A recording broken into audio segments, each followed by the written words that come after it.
City ARCS members and all licensed radio amateurs are welcome to participate.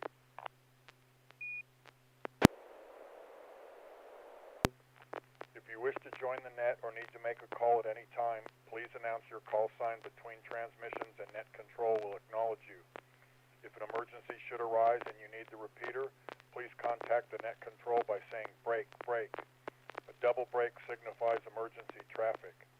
The net will stand by for you until the emergency is terminated or the traffic is moved to another frequency.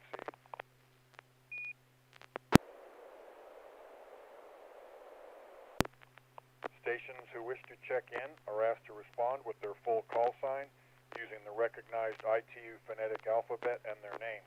I will recognize each station before continuing.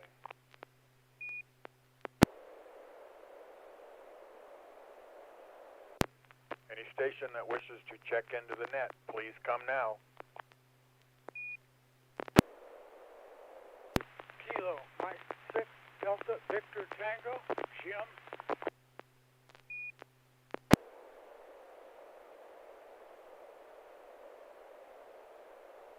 All right, I got Jim, Kilo, Mike 6, Delta, Victor, Tango. Welcome. Anybody else? This is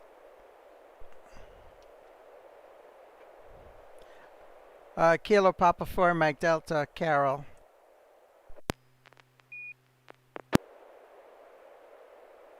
All right, I got Carol, KP4MD. Welcome, Carol.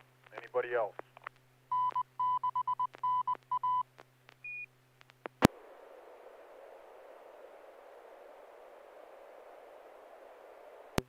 All right, it's a light net night tonight, so we'll start with the three of us, and I'll see if anybody comes along. So if you are ready, Jim, good to have you again. You can go ahead and fire away. Okay, here we go. I can hear a little static. That's usual for up here. Okay, here we go.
All right, Jim. Lots of snap, crackle, and pop to be sure, but nevertheless, good picture, good subject. So I'm going to let Carol go ahead with the first comment on this one.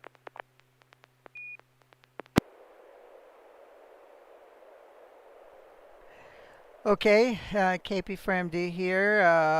Let's take a look. This looks like some kind of a bus with 6 wheels that we can see. A lot of pixel pops, probably about 3 dozen or so. Just it's a very noisy band today with the pave pause. What I can read on the side of the bus there, Brewster, I believe it's Brewster. Um, and then the maple leaf with the word Canada in the middle there, and then looks like Ice Explorer. And I wonder if this thing is actually riding on top of ice because it looks like it's maybe on top of a frozen river or a frozen lake or something. It's not a typical road, and it's very very flat. So I wonder if this is some kind of bus that is intended to ride on top of ice. It's just curious. I've never seen anything like this before. Back to Nets, KP from D. Thank you, Carol. This is K6KRQ. That echoes my thoughts precisely. I've not seen a bus like that. It's got some awesome tires. I can read where it says Brewster, Canada, and Ice Explorer. So I have the same question. Is it on top of ice? Is it a lake or is it a glacier? I'm going to guess this is from the same trip as you showed us before from Banff National Park in Canada. But go ahead and give us an explanation on your picture, Jim.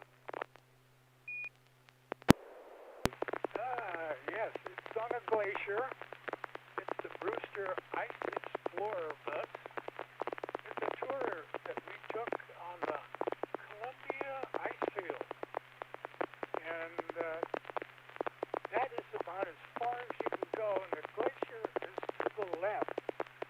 And it is the tires are special soft tires with only 15 psi on them. And we took that tour, and it's funny because when the buses get near the glacier, they have to go through a water pond to wash any kind of dirt off. Pretty interesting, but it was pretty cold too.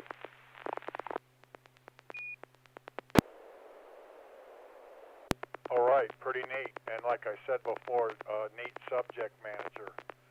So, yeah, it looks like it gets like a pretty good attendance, too. So, all right, Jim, thanks for that. Yeah, pretty crackly, like Carol said, with pave pause tonight. So, Carol, if you are ready, I'm going to let you go next, unless you want me to go.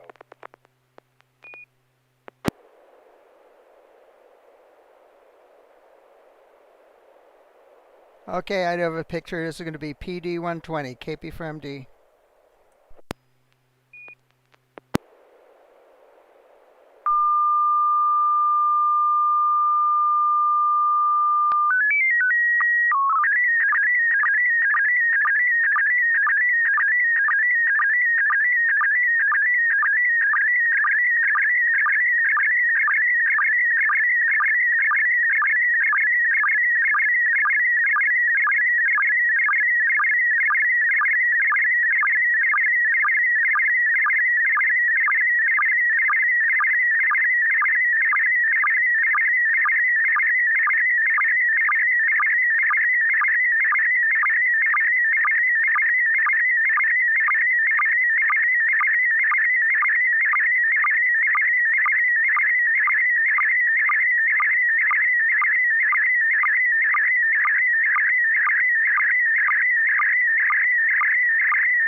right. Thank you, Carol. Hey, you know, Carol's not too far northeast of me, and I still got quite a few paved pause pixel pops on this one too, but the picture is rather clear otherwise. I'm not going to guess this is a Brookfield Club breakfast meal because it doesn't look like breakfast. I would guess it was maybe lasagna or something, but I see it's got maybe some Mexican-style rice with it, so I don't think that's right either. So I also would bet it was an event or some meeting that Carol was at recently. But let's see what Jim thinks about it. Go ahead, Jim. I was thinking the same thing. Lasagna and spun rice ball. And it looks like an avocado, tomato, and a slice of cucumber, I think. Looks good. Came out good. Picture of the pixel pops, but nice and clear. All right, very good. So, Carol, why don't you tell us about it? I'm sure it's like from one of your a recent event you attended. Go ahead.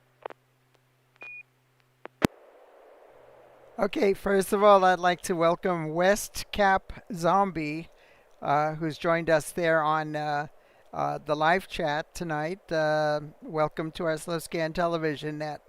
And they say the rice reminds them of biryani. And yeah, I know biryani is it's an Indian dish. That's a rice dish that has vegetables in it. This actually was my first try at a new, well, I guess this restaurant's been around here for about 2 to 3 years, and I didn't know about it until just last week. I've been always looking for, KK6WIP. That's who West Cap Zombie is. Thank you very much for joining us. I found it's not too far from me. It's only like about 10-minute drive in Citrus Heights. And it's up near the Food Max on Sunrise Boulevard, north of Greenback Lane. It's called Boritracho, and it kind of was.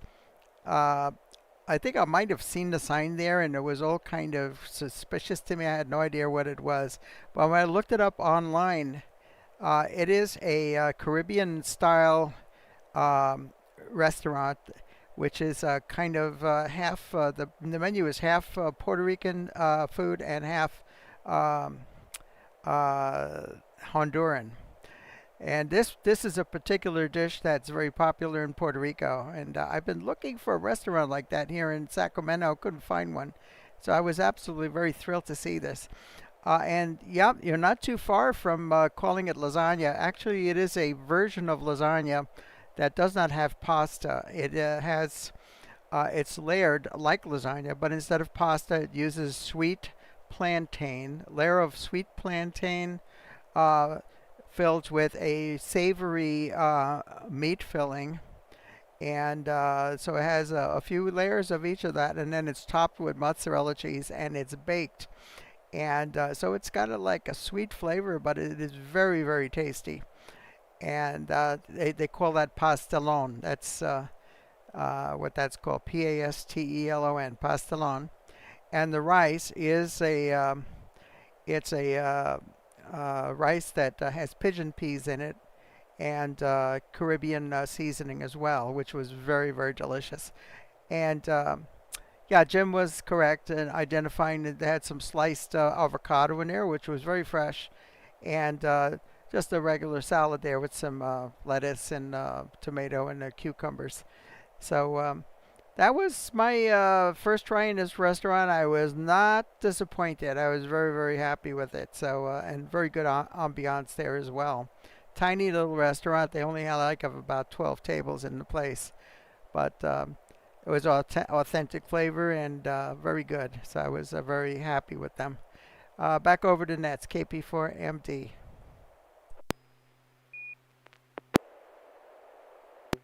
All right, very good, Carol. That's a good discovery. That's another thing about the Slow Scan Net. It's got its fair share of culinary conversation starters. So All right, very good. Before I take a turn, I'm going to take a break here and see if anybody has come along and would like to join our slow scan TV net. This is Bill, K6KRQ. Anybody like to join, please come now. K6KRQ, K6YLA.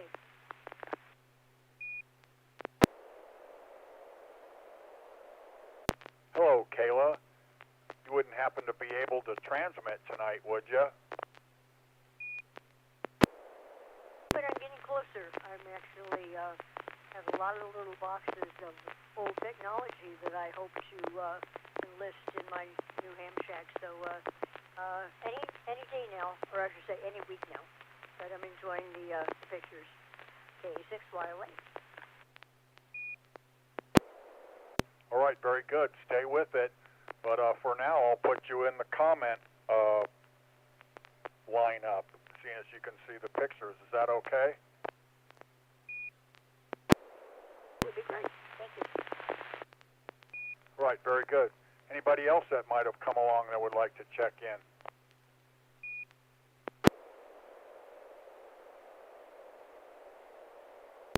All right, no takers. Good thing I lined up a couple more pictures. All right, I'm going to send one to you all right now. It is going to be PD120, and here it comes.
All right, not a real mystery what that is. I'm more curious of how you all might have received it. YouTube shows it pretty good, but sometimes it can soften up the pixel pops. I sent that at 25 watts. I normally send at 10 because I'm kind of worried about like the duty cycle on this. But I'd be curious to know what wattage you all send your pictures at. But anyway, let's go to Kayla first and see what she thinks about this. Go ahead, Kayla. That came over pretty good. I'm on YouTube, and I do see some pixel pops around the perimeter of that case, but it's a beautiful picture. So this is my room. Thank you, Kayla. Let's go to Jim, KM6DVT. It's some metal, all right. It looks like that's George Washington, maybe. Now,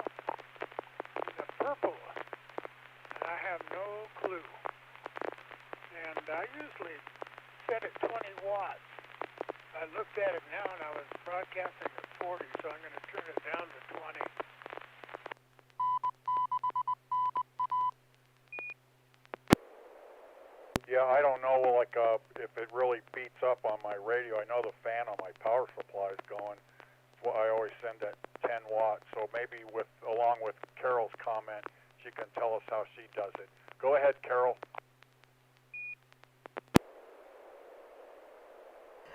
Yeah, this is KP4MD. Yeah, I could recognize that. My dad had one of those medals. That's a Purple Heart, and yeah, transmitting. I'm transmitting right now with 20 watts. I used to transmit all the time with just 5 watts, but I just had, like you say, it was getting too much snow, so I bumped up to 20 watts. And yeah, you've got a few pixel pops. They're tiny though. You can see on YouTube that not too objectionable, but the color of the ribbon is nice and bright, and you can see the profile of George Washington there in the middle of the heart. Very good. Thank you very much. Back over to you, KP from D. Thank you, Carol. This is Bill K6KRQ. Yes, it is indeed a Purple Heart. It's my father's, but it's not his original one. They got lost. My son, he works in Washington, D.C. He works for a senator now. She's a senator, but when she was a congressman, he used his connections, I can say, to get the congresswoman from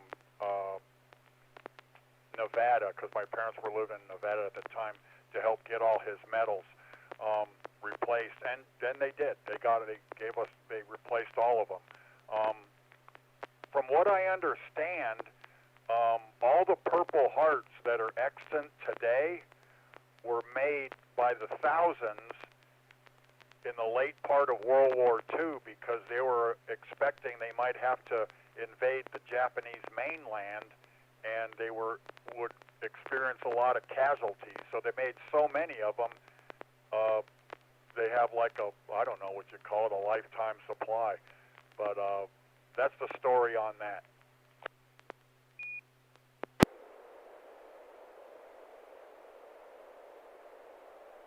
So it is very early.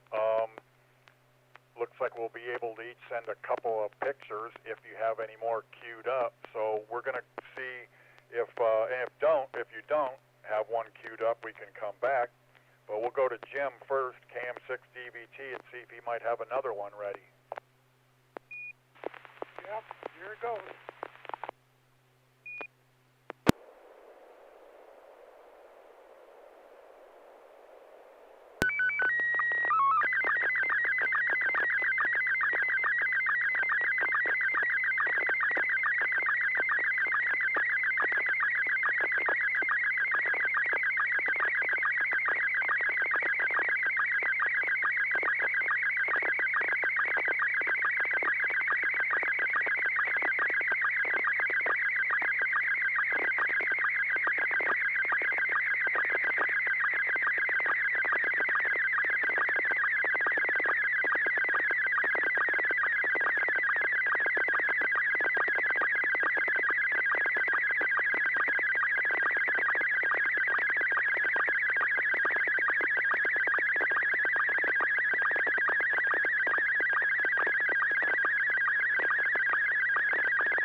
Right, good picture. I'm going to save my guesswork for last.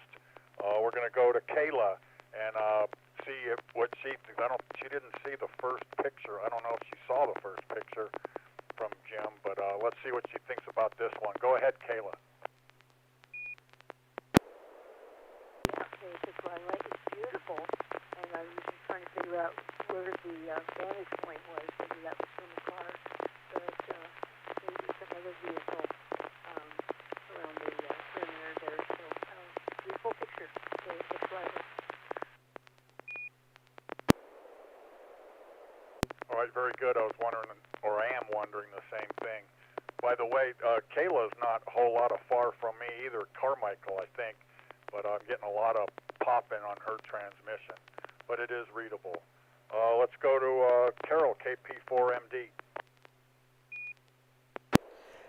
Yeah, this is KP4MD. This is very interesting. I see yeah, there are about, I don't know, about 2 or 3 dozen green pixel pops there, but I could very clearly see a mountain dominating the center view there, and apparently this was taken from a window in a train. I see a bunch of pines also on either side there of the tracks.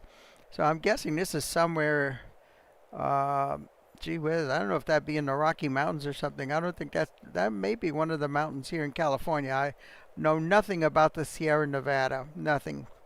But the first thing that came to my mind when I saw that was there was some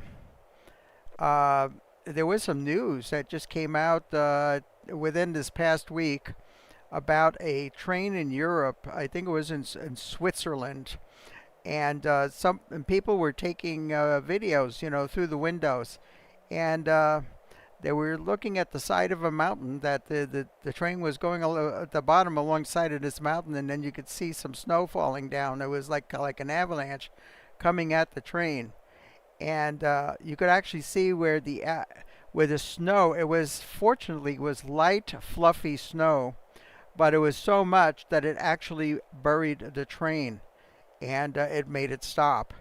And people were just you could see the jolt of the train as the snow hit it from the side. I don't believe it got derailed, but they were stuck there for 2 whole hours before people were evacuated from that train, and I guess they stopped service along the line there because of the risk of avalanches. It was in Switzerland. Very, very impressive.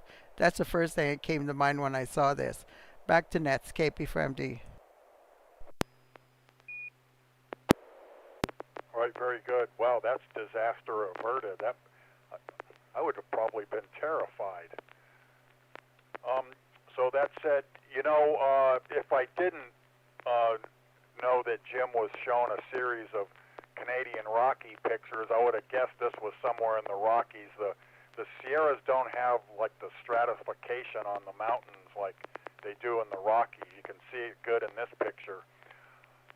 But the picture itself looks like it might be from some kind of an observation car on a tour that I'm guessing Jim and his wife took. So that's my thoughts on that. It's a good shot. Let's go to Jim and have him tell us about it. Go ahead, Jim. Yeah, that's on the Rocky Mountain here, and we just happened to be on the first Viewliner type car, and it was Golden Leaf Service, it was called, and we were the first one in that line. The coaches were all in front of us, so we actually got a window we could see straight ahead. Nobody else behind us could see that view. I wanted to get really close to the window, but there is a chair there, and they had the chair full of stuff, so I couldn't get into it. But I thought, wow, this is good anyway. I get the frame of the window and everything in it. Nice cars.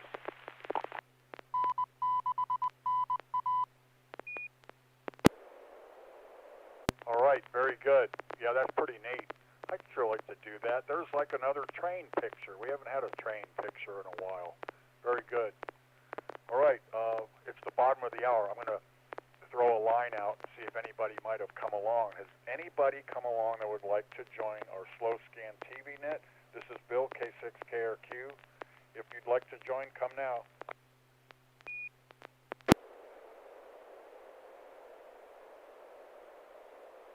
No takers.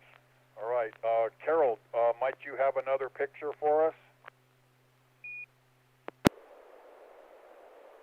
Yes, I do. And in case you're interested in seeing that little video clip of that train hit by the avalanche, looking through the passenger window, there's a link there on the in the live chat. You go ahead and play that. It's a little short thing. It's only about 30 seconds or so. And you can see you see the snow as it's falling down the side of the mountain. You have no idea it's going to reach the train, and then boom. You can see hear the reaction of the passengers when that happened. It's quite impressive. It's only a little shorty. Okay, this one is going to be PD 120 KP from D.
Right, nice, good color in this one.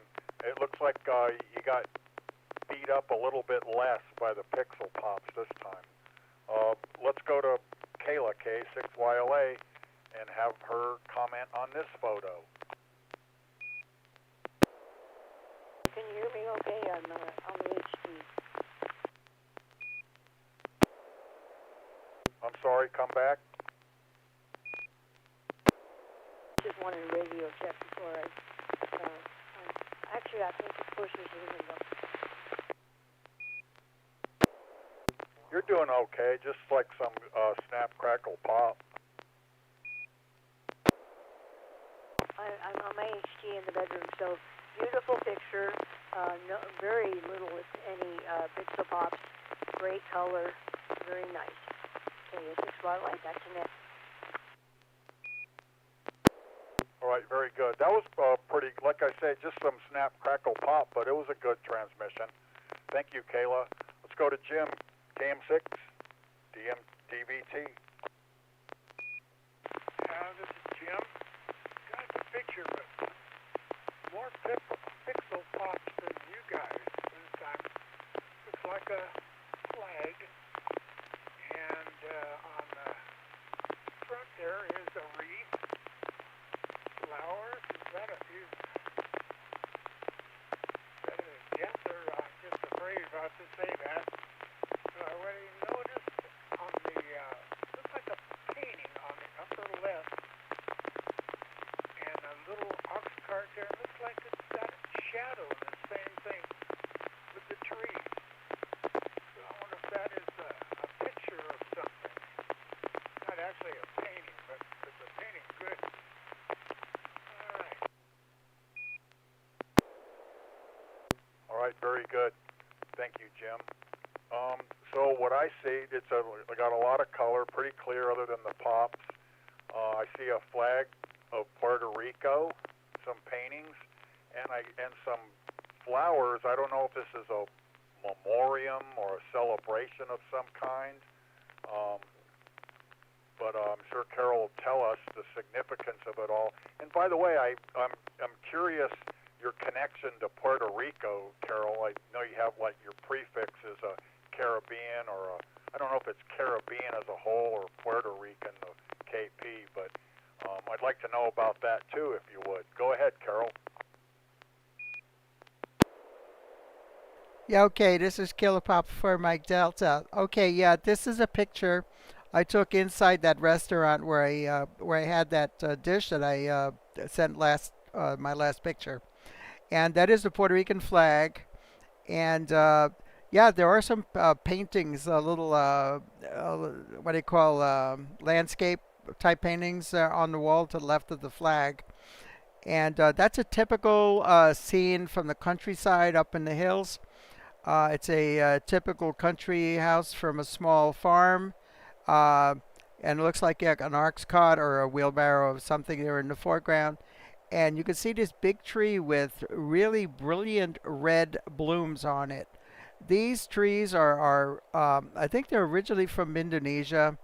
They were transplanted there by the Spaniards. The Spaniards actually brought that tree uh, to a large part of their different colonies, but they brought it from Indonesia. It's called a flamboyant tree, and it's a very popular subject to appear in the paintings of the countryside, typical country scenes. And the two smaller pictures below the bit large one also feature those trees. Now, one thing about those trees is they have leaves that look very, very much like the sensitive plant, because I know that was one of the recent pictures that I think it was last week or the week before, somebody took a close-up picture of a sensitive plant, and it has the same type of leaves that if you touch them, they will close. So I don't believe that they're actually related, but it's just quite a coincidence. Yeah, there in front of the flag, there's a little table alongside the wall that has a couple of these swan type of centerpiece planter things. They're filled with flowers, and there is some kind of a heart-shaped red wreath in between the two swan planters. This was decorations from a week ago. Okay, so it was there were the decorations they had in the restaurant for Valentine's Day. So that's what that's all about. And let me drop in a moment so I don't time out. Okay, and to answer your question, I actually I got this call sign while I was living in San Juan. I lived there between 1976 1987, so I was completely immersed there. And I actually worked there for a while with the U.S. Navy in the hospital at the Roosevelt Roads Naval Base on the eastern end of Puerto Rico. That has been decommissioned since that time. But I do also have a good number of friends there, and I do have some relatives live there as well. So that's my connection. So and I do have a vacation apartment there right on the beach outside of San Juan that I visit every week. I operate from there. So back to you, KP for MD, over.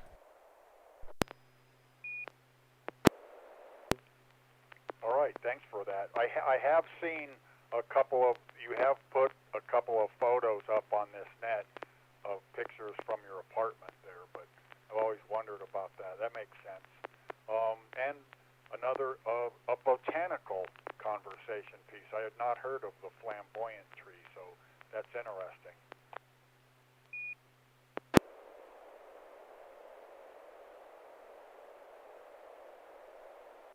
All right, this is Bill K6KRQ. I have one queued up, kind of, I don't know if you call it lighthearted or what, but anyway, here it comes.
All right, man, I can't tell if like sending 10 watts is more pixel poppy than 25 watts.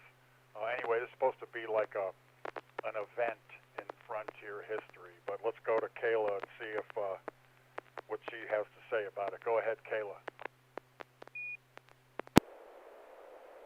K6 Wireless looked like the Wild Wild West, and I don't know if it's the Wyatt Earp thing or what, but I like the Dr. Hertchuck.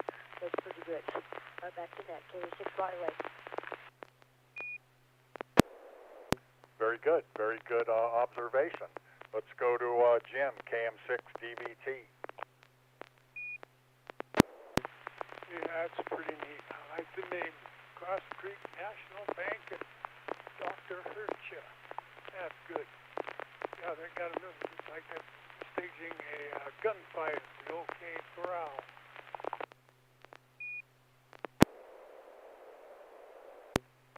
All right, very good. Another good observation. Let's go to Carol, KP4MD. Yeah, this is KP4MD. I'm thinking this is something from a, I don't know, perhaps a set for a movie or a television show or something. It looks like it's kind of, and those are probably actors or reenactors there. Um, I've never heard of this place, but this place looks. I don't think it's real for sure. That's my guess. I want to make a comment there to the West Cap Zombie, KK6 Whiskey India Papa. Uh, if that's you, you should check your license. I just looked you up here on QRZ, and it looks like your license is probably past expiration, and you're within the grace period to renew it. But it looks like expired on September 11th of 2025. So why don't you check that out and get that renewal in quickly before you get out of the grace period. So back over to you there, uh, Bill, Kilo 6 Kilo Romeo Quebec, KP for MD, over. All right, thanks for that. I guess if you pass the, thanks for that, Carol. I guess if you pass the grace period, you got to go take the test all over again. That's probably pretty obvious. Yeah, you don't want to have to do that. Anyway, all good observations, all pretty much on the mark. This was at an event, of Wild West reenactors I went to some time ago. It's in Norco, California. That's out by Pomona, California. And it is, you were right, Kayla, Wyatt Earp, Ben Jim, OK Crowd, supposed to be a reenactment of the arguably the most famous 30 seconds in frontier history. The guy on the left is supposed to be Wyatt Earp with that fake depiction of that 12-inch barrel on that 6-gun, a buntline special. The guy in the white's supposed to be Doc Holliday, and the other guy toward the front, that's one of Earp's brothers. You can't see it on the transmission, but underneath the Dr. Hirsch's sign, it says barber, physician, mortician, and preacher. So there's a lot of humor in these things.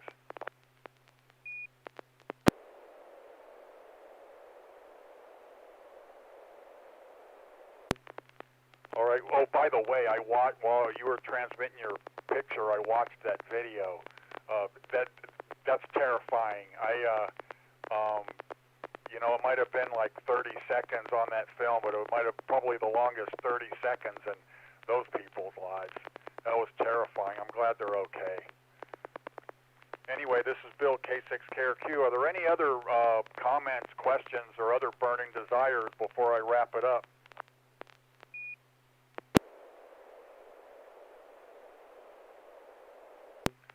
All right, I want to thank all who participated in tonight's SSTV Net, and I want to encourage Kayla to stay with it so she can be part of our transmission lineup. We hope to see you again next Wednesday at 9 p.m. The net is officially closed at 9:49 p.m. This is Bill wishing all of you a good evening.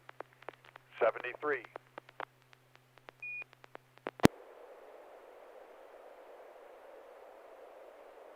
73, and thanks everybody for an excellent net. This is KP for MD, now clear.